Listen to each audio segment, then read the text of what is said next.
kami PH para terdakwa, karena ada 6 orang ya terdakwa, ada beberapa PH termasuk saya, sudah selesai membacakan duplik yang alhamdulillah kami baca sampai habis, yang mana kita menjawab replik dari JPU jaksa penuntut umum, ya kan, bahwa JPU mengatakan bahwa kami pada waktu itu sering memberitahukan saksi maupun ahli mau melaporkan yang menurut kami kalau dia beri keterangan yang tidak benar atau bertentangan dengan sebelumnya, kami memang katakan bahwa kami laporkan. Kalau menurut JPU itu dikatakan bahwa kami mengintimidasi. Bukan, kami bahkan mengingatkan pada mereka bahwa ada aturan di dalam undang-undang, jika kita menyatakan bohong, ya kan, tidak benar, itu ada konsekuensinya. 9 tahun. Kalau di persidangan 9 tahun, namanya sumpah palsu ya. Nah, kami itu menakut-nakuti apa, tapi bahkan kami mengingatkan.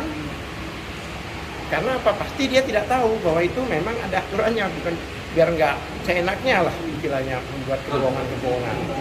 Jadi bukannya mengintimidasi, bahkan kami mengingatkan agar tidak terjadi keterangan-keterangan yang tidak benar gitu, ya kan.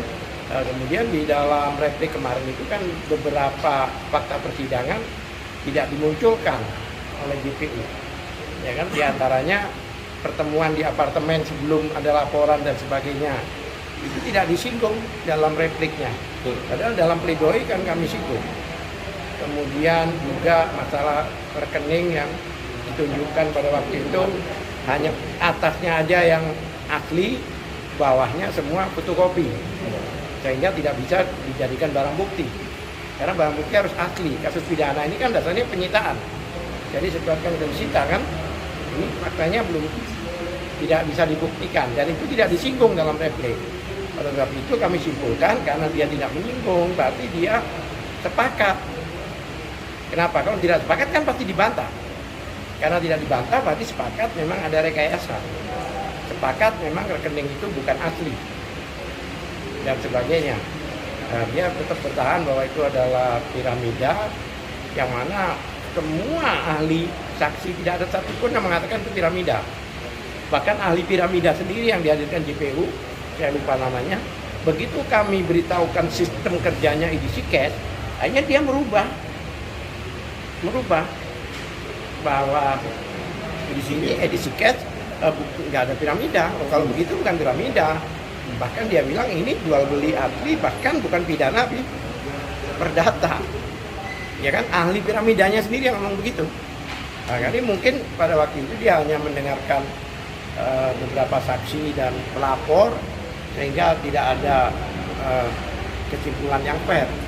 Dan diakui bahwa kami tidak diberi kesempatan juga untuk bertanya pada orang yang diuntungkan. Jadi kami murni dapat informasi dari saksi yang katanya dirugikan, ya kan? Bahkan saksi pelapor yang merasa korban itu hanya satu. Berkali-kali saya katakan bagaimana satu ini harus dibenarkan, yang 57.000 member yang diuntungkan diabaikan, kan tidak masuk akal. Pengaruhnya itu satu ini siapa? Gitu. Itu yang kami sampaikan tadi di dalam duplik kami. Inti replik JPU kemarin yang 9 halaman itu apa ya? Ya itu tadi, ya dia membantah kita katakan bahwa itu perdata, ya kan? Tapi saksi-saksi bahkan ahli-ahli, bukan saksi, ahli dari mereka pun, ahli dari mengatakan bahwa semua yang yang tahu bahwa edisi cash itu merupakan transaksi jual beli itu perdata, bukan pidana. Gitu loh, satu. Terus kedua lagi yang mengherankan, ada satu di dalam tuntutan jaksa itu saksi yang namanya Roswati Tuti. Ya. Padahal Roswati Tuti itu di perkaranya Suryani itu tidak ada dia. Dia di perkara lain. Berarti kan asal-asalan bikin dakwaannya gitu. Orang yang nggak ada dimasukin gitu. Seperti itu. Ya kan? Bahkan dia dengan jelas JPU menyatakan di dalam repliknya bahwa dia pertimbangan-pertimbangan itu berdasarkan fakta penyidikan. Kan aneh, bukan fakta persidangan. Nah itulah yang saya counter, kami counter waktu itu, kita katakan bahwa menurut undang-undang sendiri, menurut KUHP, pasal 185 ayat 1, bahwa keterangan saksi adalah apa yang dijelaskan, diterangkan oleh saksi di sidang pengadilan. Fakta persidangan. Fakta persidangan. 186 ahli juga demikian. Keterangan ahli itu adalah apa yang dikatakan di persidangan. Nah, kalau dia faktanya masih fakta penyidikan, nggak bisa dibuat sebagai dasar, kan begitu. Jadi banyak yang tidak pas ya kan? Kami mengatakan bahwa itu rekayasa, ya memang faktanya rekayasa. Gimana? Ada beberapa rekayasa kan? Ya, alhamdulillah, bahkan menarik kan? JPU sendiri itu tidak mempunyai rekening asli dari pelapor. Mulyana. Kan aneh. Bahkan yang mempunyai kami malah. Jadi faktanya bukti asli. Kenapa? Ya memang ada sejarahnya. Karena pada waktu beliau belum menunjuk lawyer, dia sudah mau menunjuk seseorang dari Bandung. Dan sudah persidangan. Lawyer sudah semuanya diberikan pada dia. Tapi begitu dia balik ke Jakarta nggak jadi dipakai. Pada waktu itu mau saya hadirkan jadi saksi kan sakit tuh. Oh iya. Akibatnya terus dia bilang ini tolong berikan pada terdakwa. Ya kami sampaikan di persidangan bahwa di dalam 3 bulan itu ternyata transaksi antara Suryani dan Mulyana itu cuma sekitar 6 miliar. Ya kan? Tetapi di dakwaan dikatakan kerugian Mulyana 27,8 M. Terus kemudian kenyataan juga di fakta persidangan yang menurut saksi-saksi bahwa yang disita dengan kerugian 6 miliar ini loh, yang disita 1 triliun seperempat. Terbayang nggak? Dan ini hanya laporan dari seseorang, istilahnya apa ya, model B. Seseorang kerugiannya terbatas, bukan korupsi, bukan narkoba, bukan teroris, ya kan? Masuk akal lah kalau korupsi terus dimiskinkan. Ini gara-gara ditutup kita semua rugi bang. Nah kalau memang demikian setiap 378 penipuan itu disita semua asetnya, enggak lah, kalau gitu negara tidak perlu ngambil dari pajak, dari orang-orang yang penipuan aja. Ya penipuan, dia ambil rumahnya, dia ambil apa, cukup lah. Ngapain pasal 378 jelas penipuan sederhana. Berarti sidang ini selesai ya bang? Berlipat-lipat. Ini kan ya, harus jelas suaranya kalau rekaman. Iya. Ya seperti itu kan. Ada yang mau ditanyakan Pak, ini kan terkait JPU. JPU kan kita bilang piramida. Sementara kan kita lihat kayaknya itu bukan piramida gitu. Jadi begini. Kasusnya gimana ya besok? Jadi begini, kalau menurut pemahaman saksi-saksi kemarin itu dikatakan bahwa sebenarnya baik dari mulai penyidikan sampai kejaksaan ini tidak paham sistem kerjanya IDCS. Cara pandang Ya, akibatnya pada waktu persidangan babak belur mereka untuk mempertahankan itu. Kan tidak paham. Ya. Apa sih IDCS? Oh begitu ya. Lah begitu orangnya udah ditahan. Orang udah ditahan. Oh begitu.